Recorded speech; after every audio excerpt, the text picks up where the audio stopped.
Hola, buenos días, bienvenidos. Estamos comenzando nuestro tiempo devocional en esta mañana. El día de hoy estaremos revisando la segunda parte del capítulo 59 del libro del profeta Isaías. Leeremos del versículo 15 al versículo 21 para nuestro tiempo devocional que hemos titulado Promesas de Liberación. Promesas de liberación. Vamos a la lectura de nuestra porción. Recuerden que estamos leyendo en la Nueva Traducción Viviente para nuestro tiempo devocional. Dice la palabra de Dios, versículos 15 al 21 del capítulo 59 del profeta Isaías. Sí, la verdad ha desaparecido y se ataca a todo el que abandona la maldad. El Señor miró y le desagradó descubrir que no había justicia. Estaba asombrado al ver que nadie intervenía para ayudar a los oprimidos. Así que se interpuso él mismo para salvarlos con su brazo fuerte, sostenido por su propia justicia. Se puso la justicia como coraza y se colocó en la cabeza el casco de salvación. Se vistió con la túnica de venganza y se envolvió en un manto de pasión divina. Él pagará a sus enemigos por sus malas obras y su furia caerá sobre sus adversarios. Les dará su merecido hasta los confines de la tierra. En el occidente la gente respetará el nombre del Señor. En el oriente le glorificará, pues Él vendrá como una tempestuosa marea, impulsado por el aliento del Señor. El Redentor vendrá a Jerusalén para rescatar a Israel, a los que se hayan apartado de sus pecados, dice el Señor. Y este es mi pacto con ellos, dice el Señor. Mi espíritu no los dejará, ni tampoco estas palabras que les he dado. Estarán en sus labios y en los labios de sus hijos, y los hijos de sus hijos para siempre. Yo, el Señor, he hablado. La intervención de Jehová, promesas de liberación. Llegamos a la culminación de siempre, la intervención directa de Jehová, cuyo brazo no ha cortado, solo puede salvar. Desde luego, Dios intervino maravillosamente en los asuntos de Israel y de los hombres por medio de la encarnación del Hijo, que conjuntamente con la cruz y la resurrección construye la base firme que sustenta toda otra intervención. Aquí se trata de la segunda venida con la manifestación del poder del Señor. Notemos los tres resultados: la destrucción de los enemigos, la manifestación universal de la gloria de Dios y la redención de Israel. Está entonces latente y es evidente la promesa de Dios de ayudar a Israel. El versículo 20 dice claramente: y vendrá el Redentor a Sión. El propósito de su venida será la redención de su pueblo y de toda la humanidad. Observemos que el pasaje completo describe el advenimiento del Dios Trino. El Espíritu Santo vendrá para proteger del enemigo, el Hijo con el fin de obrar la redención, y el Padre dará la revelación constante a su pueblo por medio de su palabra. Así, esta porción se vuelve la consolación de la nación. Hay momentos en que el mismo Dios se escandaliza. Uno de estos es cuando no queda nadie que interceda por sus hijos perdidos. El divino intercesor y vio que no había nadie y le chocó que nadie se interpusiera. El asombro de Dios ante la despreocupación del hombre obedece al hecho de que nadie parece dispuesto a arriesgarse a verse involucrado. ¿No hay un defensor que se adelante? Se hace imperativa la intervención de Dios en los asuntos humanos, y así su propio brazo debe traer la liberación que quiere. Su propia fidelidad lo obliga a ello. Dios es aún el soberano de este universo, y Él intervendrá en persona para ayudar a los pisoteados y oprimidos, puesto que ellos no pueden ayudarse a sí mismos. Isaías vio que cuando llegara el tiempo de la encarnación, Dios levantaría, como lo sabemos los cristianos, un verdadero intercesor. De justicia se vistió, salvación, ropas de venganza y celo. Versículo 17. Aquí en el versículo siguiente se encuentra la descripción más completa del Señor como un guerrero que se halla en el Antiguo Testamento. La armadura divina está constituida por cualidades espirituales: justicia de corazón, la salvación como su propósito, la retribución como su preocupación y el celo como manera de ser y estado de ánimo. Hay un amor celoso que el Dios eterno manifiesta por sus ovejas que están esquiladas y abandonadas. Entonces se puso el poder como armadura, y la victoria como yelmo, y la venganza como vestidura, y el celo fue su manto. Las retribuciones de Dios son adecuadas a los hechos. La ira aguarda a sus adversarios. Sus enemigos encontrarán la vindicación y los paganos el pago. No habrá isla tan lejana que no tenga su castigo. Ira, retribución y recompensa, todas son partes del lado oscuro del día del Señor. Y temerán, dice el versículo 19, hasta que el Señor produzca terror en las tierras de occidente, y el oriente se asombre de su fama. La intervención de Dios es un gozo para sus amigos, pero es el terror de sus enemigos, porque el Dios vivo es a la vez redentor y vengador.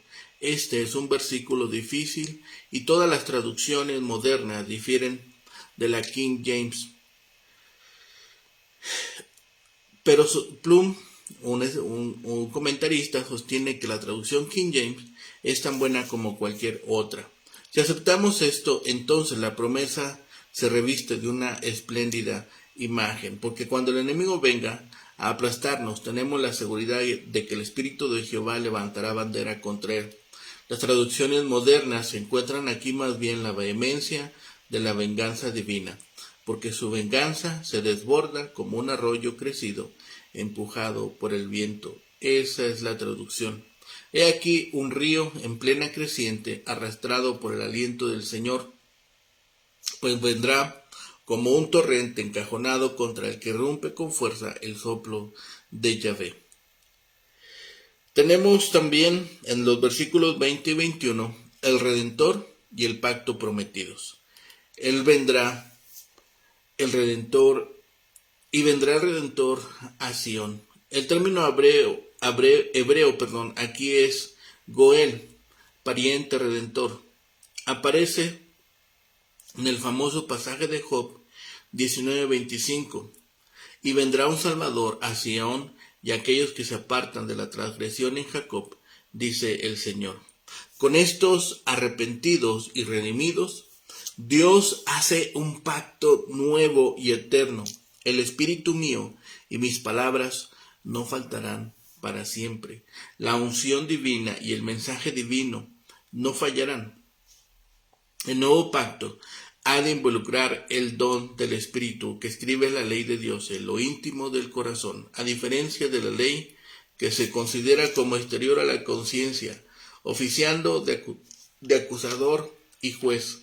La base de la esperanza de Isaías no reside en la fe, la virtud o la capacidad del hombre, sino en la fidelidad de Dios y el poder viviente de su palabra, generación tras generación.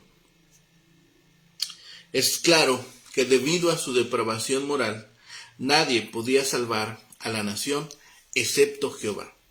Él ve la injusticia con desagrado y se dio cuenta que no había nadie que se interpusiera para detenerla. Isaías no decía que el Señor no quería tomar cartas en el asunto, sino que Israel era totalmente incapaz de ayudarse a sí mismo.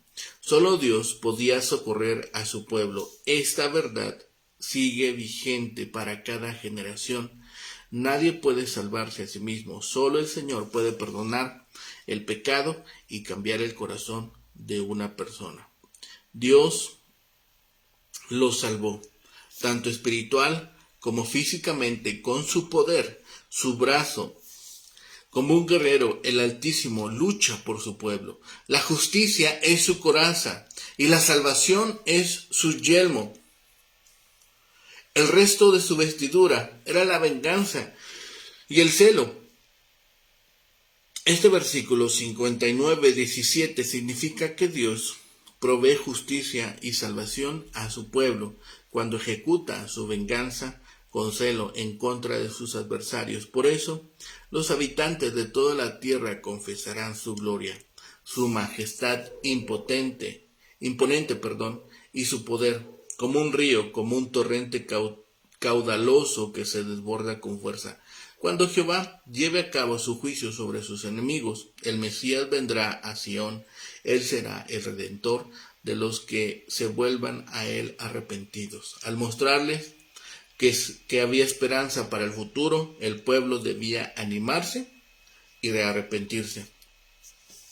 Cuando el Mesías regrese a juzgar a las naciones, inaugurará su pacto, derramará su espíritu sobre los israelitas creyentes y pondrá sus palabras sobre ellos. Cuando Jehová mira a su pueblo, le duele que pereció el derecho. Se maravilla de que no hay hombre capaz de controlar la situación y por tanto interviene y lo hace él mismo. Su propio brazo le trae victoria y su misma justicia le afirma. Como Redentor vendrá el remanente piadoso de Sión. Entonces Dios hará un nuevo pacto con la casa de Israel, como vemos también en Jeremías 31, Hebreos 8 y Hebreos 10. Es definitivamente este pasaje que está relacionado con los capítulos que siguen. Generalmente se piensa que describe la venida del Mesías como vengador y libertador de su iglesia. No había nadie que intercediera con Dios para desviar su ira, nadie que se interpusiera sobre el sustento de la justicia y la verdad, pero Él prometió su poder y justicia en favor de su pueblo. Dios hará que se manifieste claramente su justicia a los enemigos de su iglesia, su pueblo. Cuando el enemigo amenaza derribar todo sin control, entonces el Espíritu del Señor lo detendrá y lo hará huir. Ha librado y aún librará. Se promete una salvación mucho más gloriosa obrada por el Mesías cuando se cumpla el tiempo, todo lo cual tuvieron a la vista los profetas. El Hijo de Dios vendrá a nosotros para ser nuestro Redentor. El Espíritu de Dios vendrá para ser nuestro santificador. Así el Consolador habitará por siempre con la iglesia. Juan 14, 16. La palabra de Cristo siempre continuará en la boca del fiel y todo lo que pretenda hacer del Espíritu debe ser probado por las Escrituras. Debemos lamentar el progreso de la infidelidad y la impiedad, pero la causa del Redentor ganará una victoria completa ya en la tierra, y el creyente será más que vencedor cuando el Señor lo reciba en el cielo para su gloria. Quedan aún así dos lecciones, del versículo 16 al 18. Si la liberación ha de provenir de algún esfuerzo o pensamiento humano, estamos irremisiblemente perdidos. Los hombres piensan con toda su arrogancia que su esfuerzo es lo suficiente bueno para el Dios santo y perfecto del universo. Es insensato pensar que cualquier denuedo humano puede elevarse por encima de la profunda corrupción que infecta a cada vida, y a cada corazón humano. La primera parte de este capítulo debe aclarar esto. Nuestros pecados son tantos y se manifiestan de tan distintas maneras que si buscamos el rescate por nosotros mismos, estamos sentenciados. Por sí misma, la humanidad entera es incapaz de generar al Salvador. Pablo escribió: no hay justo, ni aun uno. Mediante su profeta, Dios pinta un triste y sombrío cuadro de la existencia humana. Pero no debemos desesperar.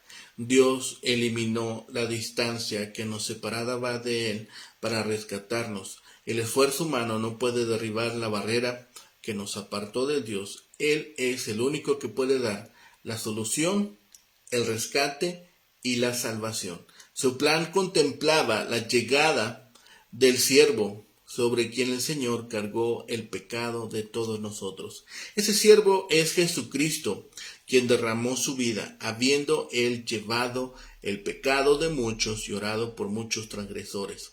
El plan de Dios había sido claramente expuesto en los capítulos anteriores de esta sección, en la que Isaías enfatiza que solo el propio Dios podía proveer una solución al pecado humano. Dios no encontró a nadie digno, ni uno solo entre su pueblo escogido.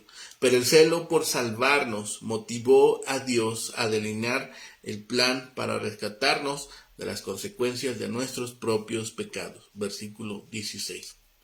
A fin de lograr esa liberación del pecado, Dios se revistió de cuatro cosas. Dos de ellas consuelan al pecador y las otras dos golpean aterradoramente su corazón. Primero Isaías dice, de justicia Dios se vistió como de una coraza. La pieza de la armadura más cercana al corazón de Dios es la justicia que proviene del inmerecido amor de Dios por los pecadores y de la gracia que ha prometido. Él declara al mundo justo por la obra de Jesús el siervo. En lugar de contabilizar todos los pecados que se mencionan en este capítulo, Dios estaba en Cristo reconciliando consigo mismo al mundo, no tomándoles en cuenta a los hombres sus pecados. El Señor manifiesta que los hombres han cumplido sus requerimientos y los declara inocentes, los justifica. La segunda pieza de la armadura es el yelmo de salvación, el cual cubre la cabeza. Dios planeó y llevó a cabo la liberación de la humanidad del pecado y lo hizo sin apresuramientos y a la perfección. Desde la eternidad, Él ideó que la crucifixión de su Hijo amado iba a rescatar al mundo del pecado, de la muerte y del infierno. Estas dos piezas de la armadura brillan y resplandecen con la maravilla de su amor y de su gracia hacia la humanidad pecadora. Pero el Señor también se viste de dos elementos que deben hacer estremecer a cada inicuo corazón humano. Primero, se puso las ropas de venganza. Dios ha dispuesto la única solución para el pecado de la humanidad. La liberación que da es un don gratuito para toda la humanidad. ¿Qué le sucederá a los que rechazan su regalo? La venganza de Dios castigará a los que no aceptan este don gratuito. El rechazo significa que creen que el don de Dios es innecesario o que carece de importancia y por ello sufrirán las consecuencias de su rechazo. Por último, Isaías nos dice que Dios se cubrió de celo como con un manto. Él no se cansará de cumplir su plan de salvación ni desistirá de castigar a quienes han rechazado esta gracia, asegurándose de que así sea, porque Él es el Dios celoso. Estos versículos describen al Dios de ley y evangelio que no cede en su decisión de castigar el pecado, pero que a la vez continúa demostrando su profundo amor y misericordia para con sus indignas criaturas. La segunda parte del versículo 19 al 20. El Señor Jehová se ha vestido de estos cuatro elementos y ha revelado la ley y el evangelio. Sin embargo, Dios ha sido y siempre será esencialmente el Dios amoroso y misericordioso. En el libro del Éxodo, el Señor se identifica a Él mismo como Jehová, Dios fuerte, misericordioso y piadoso, tardo para la ira y grande en misericordia y verdad, que guarda misericordia a millares, que perdona la iniquidad, la rebelión y el pecado. Capítulo 34, versículos 6 y 7. El profeta Ezequiel escribió: Vivo yo, dice Jehová, el Señor, que no quiero la muerte del impío, sino que vuelva el impío de su camino y que viva. Volveos de vuestros malos caminos. Capítulo 33, versículo 11. De modo que Isaías dirige nuestra atención de la venganza y el juicio a las misericordiosas promesas que Dios les ha revelado a quienes se arrepienten. Dios no permitirá que la humanidad desdeñe su misericordia y su gracia. Él castigará a todos los que la rechacen y continúen en sus pecados, pero dará toda bendición a los que crean y se arrepientan de sus pecados. En este pasaje, Isaías vio a los convertidos, a los creyentes, viniendo de occidente y de oriente, dos direcciones que implican los 4 puntos cardinales. En otras palabras, los que temerán el nombre de Jehová y reverencian su gloria, vienen de todos los rincones de la tierra, sin sufrir la venganza ni el juicio de Dios. En lugar de ello, tienen la misericordiosa promesa que les hace Dios del Redentor. ¿Cómo han venido estas personas a creer con reverente asombro lo que el Señor ha hecho para salvarlas? El soplo del Señor, su Santo Espíritu, ha descendido sobre ellas. Él vendrá con gran poder como un torrente empujado por un potente viento. En estas palabras se escucha una implicación del Pentecostés. El Espíritu ha obrado para atraer a muchos a la fe en el Señor, como demuestra la obra del apóstol Pablo. Sus cartas a las congregaciones de Filipos, de Colosas y Roma y otras ilustran la obra que hace el Espíritu Santo de traer a muchos del este y del oeste a la esperanza en Dios y a reverenciar la salvación que Él dio por medio de Jesús. Donde quiera que la palabra de gracia exista, allí el Espíritu Santo se convierte en una poderosa fuerza que rompe el orgullo de la incredulidad, creando el milagro de la fe. Es decir, el Espíritu Santo irrumpe como si se tratara de un impetuoso mar, de un impetuoso torrente. Todos los creyentes están inclinados en la maravillosa promesa de que están en Sión y en Jacob. Los hijos de Dios no están limitados a vínculos étnicos o culturales con el antiguo pueblo de Israel. Todos los que se arrepientan de sus pecados caen dentro de la categoría de hijos de Dios. La liberación del pecado y de sus consecuencias ha venido en el Redentor, el enviado de Dios. Isaías ha usado tantas veces la palabra Redentor que podemos darla por descontado.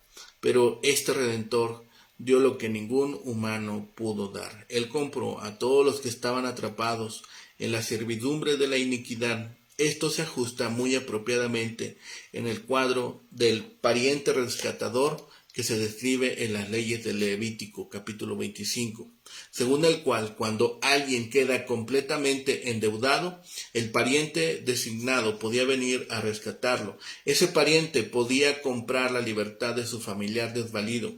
Consideremos ahora lo que el Señor, nuestro hermano y Redentor, ha hecho. Nosotros nos hemos enredado en nuestra propia maldad y somos incapaces de salvarnos o de lograr nuestra propia redención. Dios envió a nuestro Salvador para desatarnos del yugo de la esclavitud, al pagar con su vida su muerte y por nuestra exoneración. Estamos libres de la carga de la culpa por quien Dios es nuestro Redentor. El Señor siempre ha sido el mismo. El pacto que Él promete aquí no es diferente del pacto de la gracia que había establecido cuando eligió a Abraham. El patriarca Abraham fue el antepasado del pueblo del que vino el Redentor. Las palabras que presentan este convenio son las mismas que sirvieron de introducción al pacto de Abraham en Génesis 17. Dios prometió que su pacto con Abraham iba a ser un pacto perpetuo para ser tu Dios y el de tu descendencia después de ti, lo cual no es novedad para los fieles. Las promesas de Dios y la obra del Espíritu crearon generaciones de creyentes. Aunque muchos en Judá habían abandonado al Señor, Él aún tenía sus fieles, los verdaderos hijos e hijas de Abraham, que confiaron en sus promesas divinas, pues porque después de todo Él es el Padre de todos los creyentes. Prestemos atención a lo que Dios ofrece como parte del acuerdo o pacto. Dios prometió que de una a otra generación y desde ahora y para siempre su palabra no se apartará nunca de sus fieles. ¡Qué bendita promesa! No podríamos saber nada sobre la redención ni sobre Cristo, a menos que Dios nos lo revelara. Y así lo hizo. La Escritura habla de Jesús, el mismo mensaje de principio a fin. Dado que la palabra de Dios los da a conocer, esta se convierte en el medio por el cual el Espíritu Santo viene al corazón y la mente humana a fin de crear la fe y alimentarla. El Espíritu no ha prometido obrar sin la palabra y sin el Espíritu. La fe no puede surgir en el corazón humano. Cuando Dios asegura que les dará perpetuamente la palabra a sus hijos a través del tiempo, dice que Él continuará llamando, reuniendo e iluminando a su pueblo y cuidándolo mientras enfrenta las pruebas y las tentaciones de esta existencia temporal que llamamos vida. La palabra sigue siendo hoy el tesoro de la iglesia. Dios mismo respalda esta promesa y le dice a Isaías que le dé a su pueblo mis palabras que puse en tu boca. La única fuente confiable acerca de él mismo, del pecado y de la eternidad es el propio Dios. Él sabe la verdad y nos la ha comunicado en su palabra, en las Escrituras. Quienes conocen la verdad escuchan la voz de Jesús. Sin embargo, aunque otros la atacan y la desprecian, Él promete que seguirá siendo proclamada por sus hijos. Mediante el Evangelio, el Espíritu Santo obrará para crear nuevos creyentes que a su vez confesarán y darán testimonio de la verdad. Mediante el poder del Espíritu, sus testimonios harán que otros crean y el ciclo continuará. Los devotos de hoy son el cumplimiento de esta promesa. Los que aún han de venir a la fe en el futuro serán un testimonio más. Al final, todos seremos congregados ante el Señor y cantaremos una alabanza a Él que sea eterna. Nuestras bocas se regocijarán para siempre en la gracia del Señor y esta promesa se realizará plenamente. Jehová interviene y redime al Señor. Dios vive y actúa. Percibe todo lo que pasa. Percibe nuestros actos de obediencia. Dios percibe también nuestros actos de desobediencia. Dios interviene en los asuntos diarios, obra en actividades ordinarias y obra en actividades extraordinarias. Y también retribuye el mal, pero sobre todo salva a los que se arrepienten, salva a los que ejercen la fe.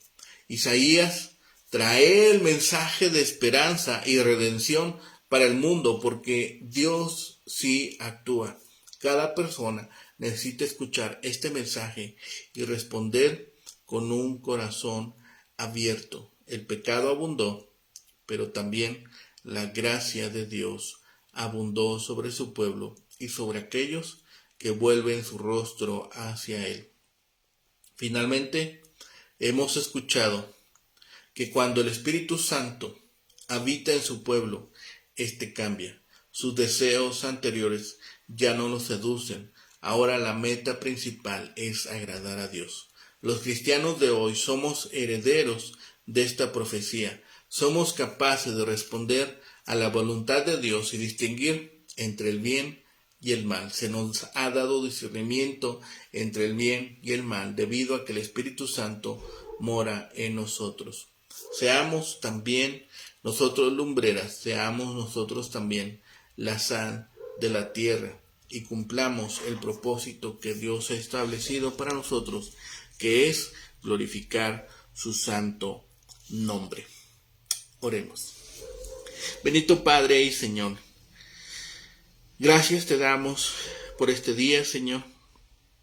Gracias te damos por tu bendición, por tu amor, por la misericordia y la gracia que ejerces sobre nuestras vidas. Padre bendito, Señor, permite que en este tiempo, Señor, podamos no solamente hacer frutos o dar frutos de la salvación que has ejercido sobre nosotros, Señor, sino también demos frutos de que hemos compartido con otros de tu evangelio.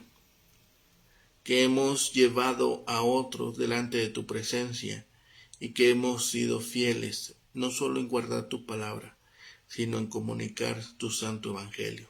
Permite, Santo Padre, que en este tiempo más hombres, mujeres, adultos, jóvenes y niños conozcan de tu evangelio y también que nos permitas a nosotros glorificar tu santo nombre en todo tiempo, en cada tiempo, en todo lugar y en todas las cosas. Padre, ponemos en tus manos nuestras vidas, nuestras necesidades, nuestras dolencias, Señor, para que tú obres en ellas según tu santa voluntad. Gracias, Padre, por todo lo que has hecho, por lo que haces y por lo que harás, y sobre todo, porque tus bondades, tu gracia y misericordia han obrado a favor nuestro por medio de Jesucristo, Salvador y Redentor nuestro. Gracias de todo ello, Señor, todo lo ponemos en tus manos, lo rogamos a ti y clamamos por los méritos suficientes de Cristo Jesús, Señor y Salvador nuestro. Amén. Que tengan un excelente día, que el Señor les bendiga.